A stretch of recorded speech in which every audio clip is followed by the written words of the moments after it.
na party mu be huru pa nyame adoma next year etiefo nyina ntworo nto baabi party mu be huru pa next year NDC next year NDC mu be huru pa ye tete say Yura Mahama take Julius Debra to ho so ni na de ena Yura Asiedu Nketia so ono so odi president na yeye nti ono so be kobi why Asiedu Nketia FLAGBEARER no nti Yura Asiedu Nketia agina mu ono Asiedu Nketia no nyame anuku no ka say NDC na ye abusua kunya na inu obetumi akọ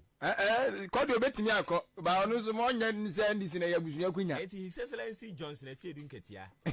President of the Republic of Ghana kodi obetumi akọ bi ba say wo ya NDC na say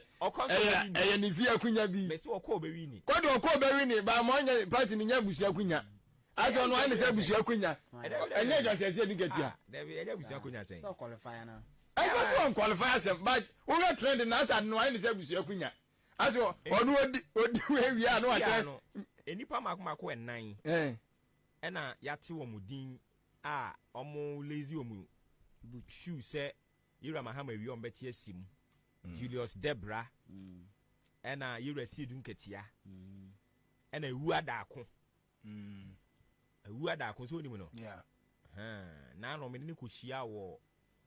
ahojo hotel bi wo ho no esikafu hotel bi ekuhia wo ho no mo disem checking phone so hwe ekuhia wo ho no sa time na Yura Mahama omokokoye sa walk bi wo ho no ekuhia wo ho oye guy pa sa man no sure oye guy papa ewu adako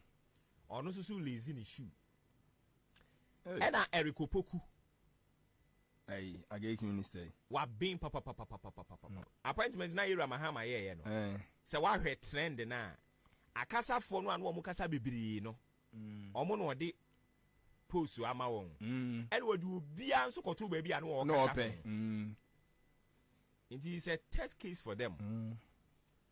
It's appointment ni pa miensa na eche. Ye se se won saka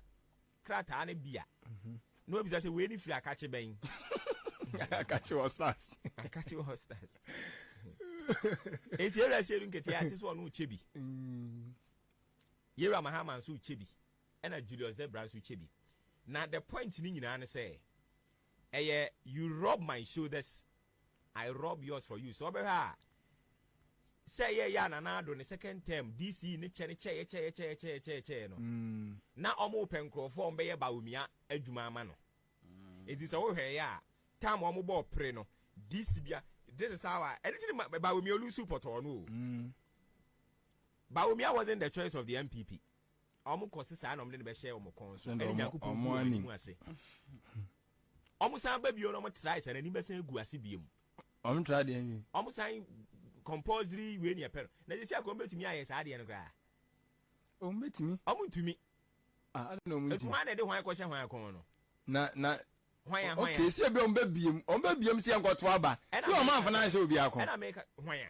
sa se omkoto aba ayentia ni chobo e be kan oh jawo obo jawo jawo ni anwene ye ho chobo e na otwetwe ne tusi ah wo ya akra wo ya akra obi ka tozi ko ku ma mi anu atozi ka ko ku no ah na wi abeja abote be bobna ye bi sa se ye den ya politics ni ye nyamesumu na ye den enye nyamso no beka se o ya akwala na we yisu adwen sa politics ni nye nyamso enje dai me say politics enye nyamso ma sam na me ka se me kan man go to Bible you are talking about nyamso ma o do adwen man go to Bible me be na kan ye no oh no you are talking from say we yisu adwen we akwala hwe politics enye nyamso bra enye nyamso wa anu o mo ne yes say na you omo bosa sam wa eti appointment na ekoso sisi ane ye obia ehwe so obe build a very formidable team say ye bo pre omo di sika ba beboa so ati ase nti na appointment na ekoso ko Nigeria president ya ona mo ane wo sa buga Tinubu say na Asiedu Nketia ye so ono Tinubu no so no wo party ni mu a chei and I feel you asim yanka sans me kodi bi say na say Asiedu Nketia kan intinu na onim all the weak points ne ba bi a na den ne wan sorry am preko wan so yama say na wo ma wo be broken heart Asiedu Nketia president na o pedi ne hawa na say ya ni president o pedi na ha me dey ha me I want tia sem wa JJ Rollins what tia say o kan o se Asiedu Nketia o se fata so obedi mampani obo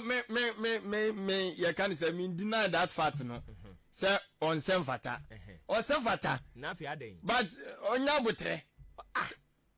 uni mi nimfie ni mfie say ya nya opanyine time na medi ne dia anko na ndie de okay de onya botre say nya botre na onum so me dia say onum so ba pra aden one man tie nsimu ayi and I say bibi na be mo bi block heart o ti mo bi job of am ye na duma o ma papa ko retire force awam ye na duma say 4 years na nso 4 years na nso so ye ba wa wi na agenda wo pese ye nyina asebe na wo na ma block heart ti na papa ko die alisa bi obi man so o ka say o mampani akufuado se o ka say o mampani akufuado o wie ni so ade hunu nyina wa wi aso do num say 8 years and so we nso de na 4 years and ye call ye na o call ayi o re John Dramani Mahama o nya 4 years no ono de one gase wa wi ni no manya go pani ba bi atene sen na wo kan so ono so anwie no san ba ye na de ama no oba first one ya mbua no oba second one ya mbua no and the third one we ya bua no enti no de wo time ne so no for election time ne so election that is it o time ne so no ye de be mo ane de mo opani entwa no nsi owura se his excellency Johnson Asiedu Nketia so me ntwa no nsi ne so me ni asem na wudi agro be di mampani ama be onwanwa me nka se ontimi ni me ye yankopon se ka se Ghana akunya de John fo ne di ewi eche na nate so okay ediane de me nkai ba me de ye se ko twan akawe ontwen hwan ontwen ma ne mrei ontwen ade bi onu ma nya se ayi ye kan se wo ye panyini a ontwen hwan ye wa kan ontwen hwan ontwen hwan ontwen ma de oba ne mraza oba de hwan me be de se chairman ya obaji ye na just a term